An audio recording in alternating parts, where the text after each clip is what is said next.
It's the number one spot. Remember that. It's the number one spot. Remember that. It's the number one spot. Remember that. If you at the number two, nobody remember you. It's the number one spot. What's poppin', crackin', shaking, baby? It's your boy Q.U.E from the award-winning number one spot, man. Hey, it's definitely an honor and a pleasure, man, to introduce my next guest, man.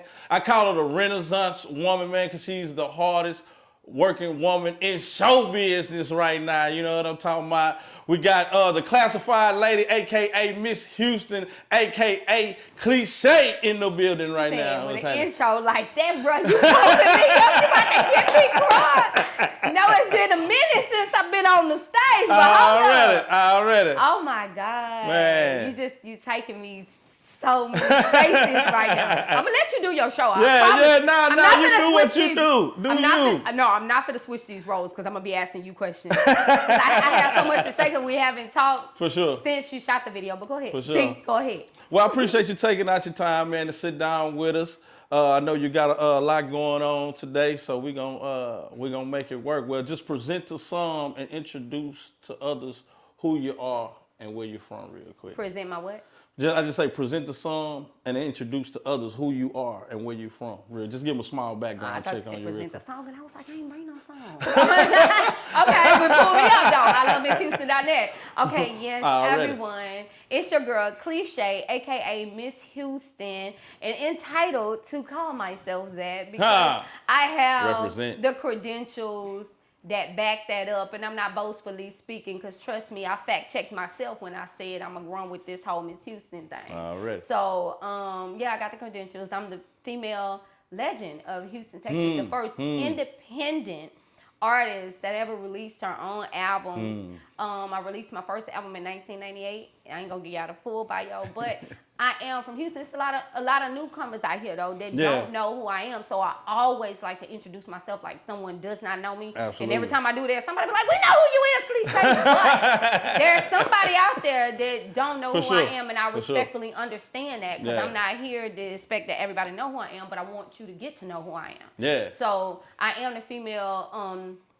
rap legend in Houston, Texas. Come on now. And for a long time, I know a lot of information may have been covered up, and a lot of people don't know that. I always have to speak that. But I dropped my first album in 1998. I've been in the industry since 1993. I've been doing music all of my life. Yeah. So we take it back. I remember doing talent shows with Beyonce and them and Just Joking. Come on. We were kids. Well, not kids. Ministers say kids are goats, which we are the goats already. too.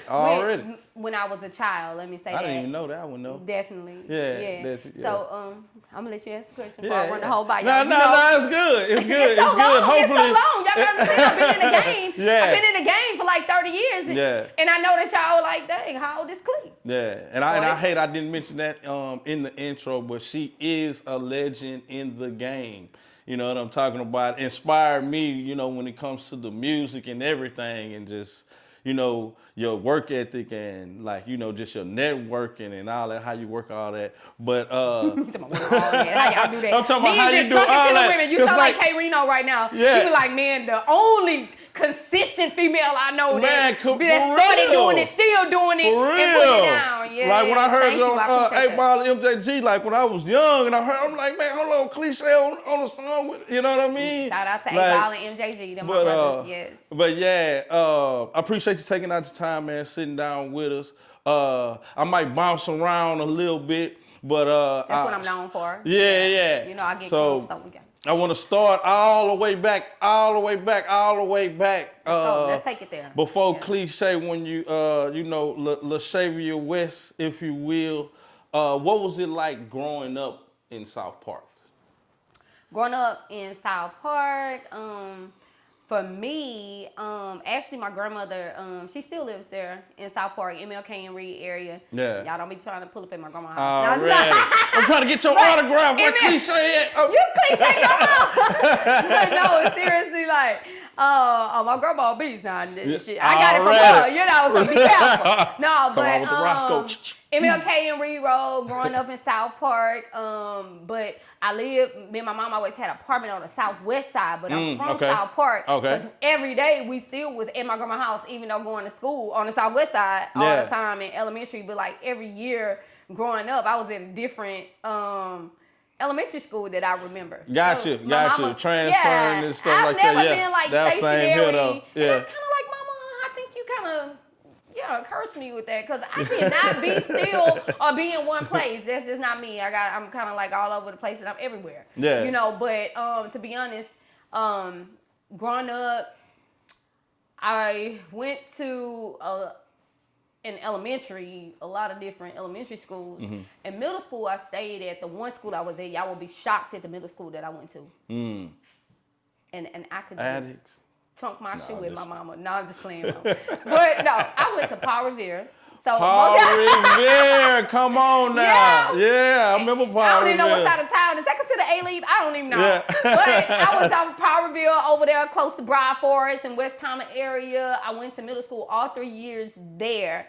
And then I'm middle school, so I'm 11 to 13 years old at that age. And then I leave from there, and then I go to, and I'm starting with my schools, y'all, to say what it's like growing up in South Park, so you can understand. I'm growing up in South Park, but I'm going to school out here, way out here. That sounds like my story. When I went to high school, I went to law enforcement and criminal justice because I had that mouthpiece. I wanted to be a lawyer. Y'all already know how I'm out here in these streets, community activist. It can't start way.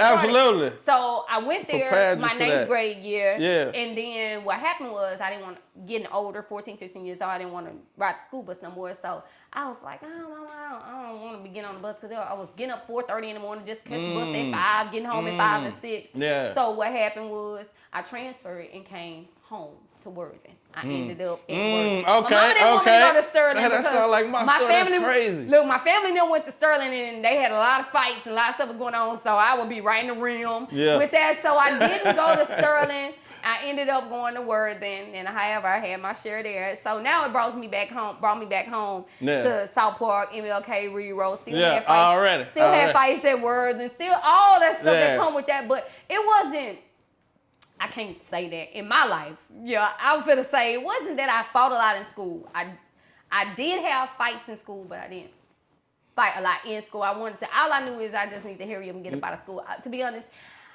as much as I love to study, I didn't like school, bro. Yeah. And people would be like, they try to use that against you. Be like, oh, you don't be if you don't want to go to school. No, but like you can be, you ahead. You was ahead of the game. It's like, man, this stuff too easy. I'm done. Yeah, this stuff too easy for me. I need to be. You couldn't get a book out of my hand today, but I still just don't like going to school, because like, what am I going here for? Okay, well, I need to hurry up and graduate if that's what they want. They want a diploma. That's how I promise y'all. I promise that's how I handled high school. I was just like, what credits do I need? I mean, like, so I can get out here. My mom was like, you don't want to go to your graduation? No. Yeah. And I didn't. So, and unfortunately, what happened with that too. But you graduated though. When I left from law enforcement, they were the first ones to start block scheduling. So I had more credits than I needed to graduate, but I didn't have a half a credit of economics. I never forget that this lady put me in on the last semester of my 12th grade year, that I wasn't even at school because I finished all of the classes. So I failed because of that. So I had to go to CLC. Gotcha. I went to CLC for summer school, and shout out. I ain't gonna get a game on that because I ain't gonna sit up. But he looked out for me. Let me say that. And I finished that. And then they was like, you want to graduate? And I'm like, no, I'm done. All I need is the paper. Yeah. Just give me the paper. Right after that, I was going to LA, pursuing my music career. Right. So I was just about to ask you that. So, how was that transition? When did you start getting interested and want to do music and stuff like that? Oh, I've been doing music all my life. Okay. You used to sing in like the church choir and stuff like that? Okay. Yes, sir. Okay. So, a long time ago, I'm talking about as a little kid, like, my dad, he wasn't a music artist, so no, sir. He was an entertainer amongst us, but not like a entertainer for real, but he was. Yeah, And right, he can right. do, like I told Right. you, he can do that Michael Jackson kick. Yeah, nah, for real, man. Nah, I love your dad's spirit. I love your dad's spirit. The energy of my daddy, as y'all can see at the end of the positive video, Yeah. you know, we dancing it. Yeah, right. And He's he yeah. in that zone, and I get that from him. My mom was crunk as well. My mom loved music. So Yeah. I was surrounded by music all the time. Yeah. And that type of energy. My Yeah. daddy was crunk dancing. I'm dancing. I see that my family from both sides, mom and dad's side, it was always music around. And I just loved it. Yeah. So as a kid, I would just be singing Shirley Murdoch songs. I'm talking about Bed and Rights. You know what I mean? Tonight is the night. 6-year-old singing Tonight Come is the on night. now. Come But on. you think, you know, back in the day, that was all of that. So just loving the energy that came with that from my parents. Absolutely. Is I believe what sparked my interest. For and sure. then my mom bought me this little recorder, and I still had a recorder to this day. I remember I say I probably was about 9 years old with it. Yeah. And it's a little brown little toy recorder. And I got a tape, and I was able to record myself on it and hear myself back and was like, woo, I sound like that. And I can sing. So I would go in the closet. Yeah, before come on. Private Studios Come on was now. born. Come on. So you can put this on tape. Pioneered that. That cliche invented the closet. Straight up. I Nah, would go in straight the up. closet where we Yeah. quiet and just record. I would even make up songs. I would sing the songs I knew, and I just make up stuff. It probably didn't even make sense back then, but I would just be singing just to hear myself and play the tape back. Yeah. So how did it transition into rap? Okay, Actually. so now how I transitioned in rap. Y'all, this is in my book to come too. I'm telling the Already? story. Yes, I got a book coming. I haven't Exclusive titled right it here yet. before the book. So, right? And I ain't told nobody. I really ain't been pushing it out there. But I do have an @cliche book, CLCHE book. Already. Instagram. Y'all make sure y'all follow it. So when I do get ready to drop it. But, like, the transition to rap that came from me singing, but the energy that I loved to do, like with my dad, like the Michael Jackson kicks and the energy jumping around and being it. That's me. Y'all know cliche, stay crunk, right? Yeah. So what happened was singing just wasn't crunk enough for me. That's what it was. Yeah. I love singing, and to be honest, I would listen to an R&B album before I listened to a rap album. Now, what had happened was I was like, I like to sing, but I need something to get me crunk. Yeah. And then during that time, that's when the females was rapping, I was listening to my girl Queen Latifah, MC Light. Oh man, that's it. I'm like, ooh, I'm young. I'm so young. I'm probably around 10 or so. And I'm like, man, yeah, that's it. Then later on, by the time I turned 12, 13 in middle school, the brat was hitting. I can't leave on my girl, the boss. I always Come on. I don't really want to feel. Because even before the brat, it was the boss for me. Yeah. You know, cliche. So big shout out to the boss. You know what I'm saying? Them underground legends that Absolutely. nobody can speak of today. Yeah, come on. Like myself. So That I paved feel the way. it, but I got to Yeah. pay homage. That's who I listened to in that song. And she had this one song that was just... Man, I used to write that them was songs hard. down, Yeah. and I used to recite them over and over again until I memorized them. Then back in the That's days, crazy. you used to have to listen to the radio Right. to hear some songs, so I would Record record like on the a Brad cassette, song, yeah. and then I would write out their lyrics, and I would rap along with that so I could learn it. And then I'm like, man, that's what's up. Like, rapping just sparked me because I was able to rap and create what was in me and give that type of crunk energy. And say stuff that was boss, like, with a what? I'm the bad bitch. No, I'm just kidding.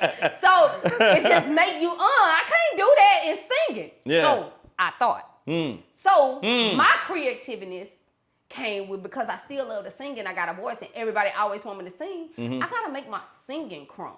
You know, so what I did was when I started writing hooks and I started singing my own hooks and doing stuff, I went on the first album. Now some of my hooks are mellow, everything was just kind of R&B is riding because I ain't figured it all the way out yet. Yeah. But like today, you know, you can listen to them songs and you can hear cliche singing. Yeah, I'm now, talking you know about what I mean? killing it, yeah. Oh, what's win? I wanna win, yeah. So you'll get some of that crunkness cliche, that singing. I couldn't even think of my own hooks. It's been a minute, y'all. Gotta let me think, 'cause I got so many. I have so many, but I swear to God. Can't nobody. I know When you that's take back to Can't Nobody. And to be honest, I'm not even singing on Can't Nobody. Oh, The hook, really? I'm not. That's a whole group. Come on. Okay. If I I'm not thought you was mistaken, singing on that that was, mug. Yeah. That was Crazy Seasoning group. Or Mad Hatter, one of them too. It was their group they was working with back in 98. Gotcha. And it was a group of 4 or 5 guys that sung. Yeah. So what you hear me singing today with Can't Nobody, when you see me like, Can't Nobody Show More Love, that's me singing right now, but you don't hear me on the hook. Right, Think about it. gotcha.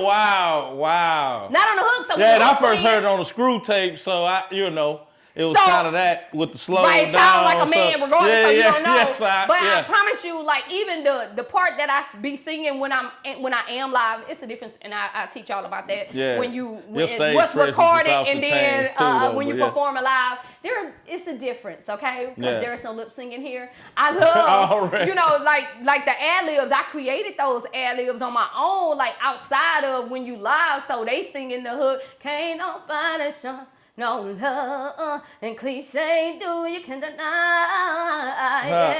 Hold on. You put cliche in there like it ain't. Can't nobody show more love. Yeah. In the South Side than cliche do. Hey, so, come on. like, I'm adding that in, like, as years pass. Right. You know what I'm saying? So, it's not on the record. Right. That's and only keeping when it you current, too, and keeping it relevant. You know what I'm saying? Refreshed. It has to be. Yeah. People don't understand that. They just people think that once they record a record, that when you go and do it live, I got to sing it like it is on a record. Like or that. I'm lip-syncing. Yeah, right. To me, however, because I prefer, and I started out, I love doing it with just the beat because I'm able to be free to sing it and bring the energy that I want, which is a different energy that's the best way to do actually it too, on tape. For me. Or I'm saying tape, from back in the game, or on CD or disc or digital platform, in the new world. So, it's a difference of energy. Yeah, absolutely. To say. So I personally love it when the track is not there. So if my vocals are on there, it's reasons why I leave the vocals on there sometimes. Yeah. Because maybe for the ad libs or something. Yeah. Ad libs or the sound systems when you go in some places you don't really know what you're going to get out. What makes it sound better. But if I leave the vocals in there, I try to perform what's not on the record. Yeah. You know what I mean? Yeah. Like an energy, a different vibe to change it so it's not necessarily verbatim what you heard before on the CD or the tape or whatever, but giving them a whole new experience. That's what you want to give them, a new experience. That's what you want to do. Yeah. So y'all, these are key gems. Y'all better grab them for all these new performers out here because we be getting bored. I'm just saying. All right. Out of curiosity though, do you remember your first performance?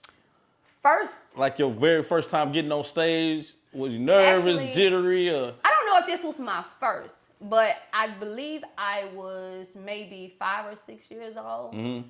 And I went to KinderCare. You remember KinderCare? Yeah, y'all? I do remember KinderCare. I don't know if they still got KinderCare out there. I was in KinderCare, and I was the lead singer for the talent show that we was doing there. We sung "Baby Love, My Baby Love, I Miss You, oh how I miss you, I miss your love." I don't remember all the words out, but y'all know Diana Ross, the queen the supreme singing for real. So like I was 5, 6 years old doing it, and I remember doing our little dance out there, and it was during around Christmas time, and I had the Christmas. I just remember that thing being itchy. Yeah. We had stapled the things the wreath that you wrap around the tree, that little long thing or whatever. I don't know if it's a wreath or whatever it's called, but I know what you're talking about. The ribbon thing or whatever it is. Yeah. But it's like icicles though. And we put in maybe a cape. I had a leotard on and a skirt. I never forget it was all white, and my little icicle stuff was silver. And it was itchy, but I was shining, so it didn't matter. I'm gonna itch all through this, and I just loved performing. Yeah, and that's the first one that I remember that I can say I'm on the stage. Now, however, what came before that, and I don't remember because I was so young. My mama probably can tell you from there because she probably placed me on all the stages. My mama was a I can't say a promoter. Who is the person that actually set up the show, the whole everything? My mama was my agent. I don't know. She set up the events for me. Like a manager back then, but not even trying to be in the industry. She was doing it for her daughter. Like when I had to raise money when I wanted to go to California, she raised money for me and she set the platforms for me ahead of time before I ain't even know nothing about that. She don't even know that she just I'm making a stage. She'll get her partners with a born and she'll have the trailer out there and set the mic, who got the microphone for my baby. Probably ain't even have to have no mic, because I be live without a mic. Yeah. And then she'll be like, go on, baby, and everybody donate, and we raising money. Yeah. And I got to California. Hey, come on. Yes. And it's that when, I just want to say, man, shout out to your mom, though. She's so supportive, though. Love you, mama. Because she be everywhere. My mama, let me tell you. That's so cool. Go ahead, you can speak on her real quick if you want to. Mama. Yeah. Now I'm gonna tell you, me and her, and I got a lot of her in me, but I'm telling you, I don't care what we went through them teenage years and being, the rebellious stage with mama, this and that. But at the end of the day, when I look back over my life, there has been nobody over my head on the C-section table, on side of me, through every fight squabbing with me. That's my mama. Come on. And you about to bring tears to my eyes. But that's okay, because I forgot to put my lashes on anyway. So. And she was in the positive video. And my mama. That's my mama. They probably wouldn't even know that was my mama. They probably thought it was my sister. Be like, oh, that's her right there. That is my mama with the braids that hug me. She's in there doing the, prayer hand movements with us. My grandmother was in that video. My brother. Everybody that I love and had love for me that was there on support. Yeah. So just speaking on, though, when you say you went to LA, was that when you got the opportunity to meet Miss Toy and all? That's where I met her from. Yeah, actually, I can't say that's my first time in LA, but when I went out to LA on this particular journey, this journey that I was going on, actually was me and RIP to Peaches, me and my homegirl Peaches that just passed in November. That song on the Gorilla Mob, Marvelous Sunrise, somebody holding us down. Now, me and her traveled to. I've been everywhere. Bruh, I'm in an interview with just going over my life. It's just so much. Yeah, absolutely. I'm good, y'all. I promise I'm good, y'all. But this is what your sister be going through. That's why I be trying to protect this space right here. But that sister was with me. Yeah. Okay? And I went out there on my acting coach journey. Gotcha. My acting coach, Mr. Curvey, RIP to Mr. Curvey. Yeah.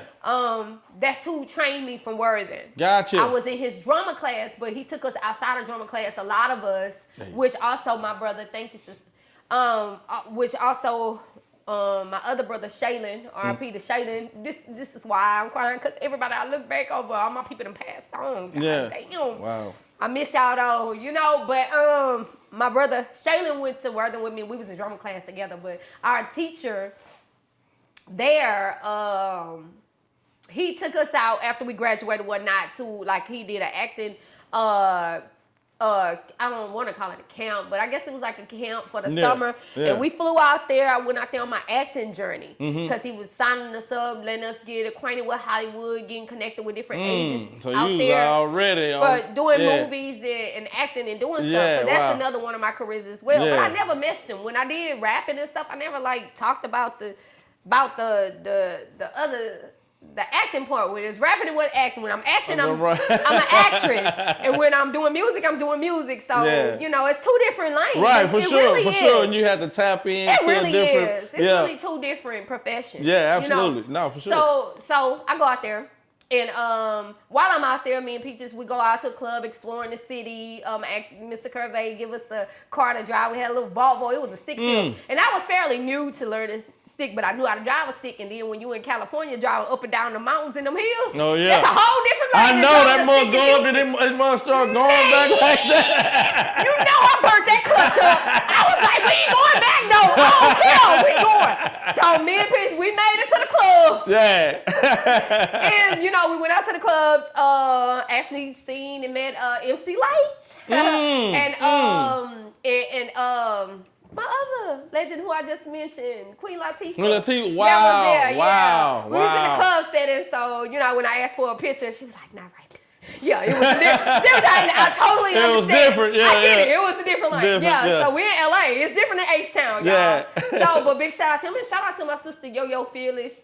She just shared one of my posts recently. I shared them as legends on there, and she shared it. We have a mutual friend, Mr. Payback, that produced for her as well. And she hit back and I see so much positive stuff. All my ladies like them that are doing with the children. Yeah. Shout out to you, Yo-Yo, for what you're doing, sis. I promise I mean, because that's what I'm doing out here in Houston. So when I see the legend, you know, this new generation get it mixed up and they want to call like the legends, like they some old grandmas or something. You know, doing something. Y'all got the game mixed up. Where do you go when you don't respect your history, baby? Yeah, you got a lot to learn. Remember, I'm going to tell you, I'm the juice. All right?